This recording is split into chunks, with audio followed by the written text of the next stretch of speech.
A pipeline question for you. So Saban leaves, and I think I don't think anybody remembers this because everybody on the internet is 22 years old. But the beginning of Saban's tenure at Alabama, the book on him was that a lot of the players he was bringing into the NFL, like remember the whole story about how a lot of them were getting injured, they were damaged goods, they were overworked in college. It's like 2012, 2013. That all went away. I think that he just got unlucky with some of those early prospects. But then it became a machine as far as development goes. I also think he adjusted. I actually remember having a conversation with him at the Senior Bowl. What year was this? This would have been like 2012, 2013. I'm trying to remember who the running backs were. It was around then, yeah. It was. I think this might have been when he had Derrick Henry and TJ Yeldon. Kamara had just left to transfer because he couldn't crack the rotation. And I asked him, because I remember when I started, my first year out of college was 2000, and I covered Tennessee. And one of the big stories that year was this disgruntled parent released a lot of the handwritten letters that Philip Fulmer had sent his son before he decided to go to Tennessee.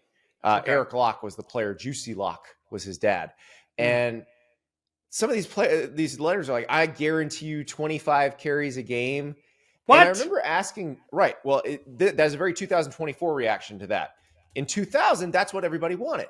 And by 2012 or so, the world had started to change. But in college football, it still hadn't. People still wanted to be the man. They wanted to get the carries. They wanted to be the bell cow.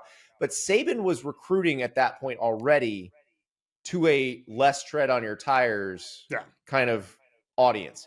He was explaining to backs, hey, we are going to stack our room. You may only get 12 carries a game, but if you ball out on those 12 carries, the NFL is going to like you better than everybody else because you will not come in with all this mileage on you. And that was something that I think they adjusted to.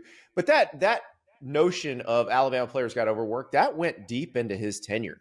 I mean, I remember players who came out 4 or 5 years ago where you talk to medical people and people at the combine, they were worried about that. But I think you've seen now that those players are having long careers. It's not like they came in completely used up. So that is, and it's interesting because Kirby Smart at Georgia runs a very similar program. Yes. They operate pretty much the same way, and those guys seem to be doing fine as they transition to the NFL. Give me something I can feel. Light a cigarette just so I can breathe.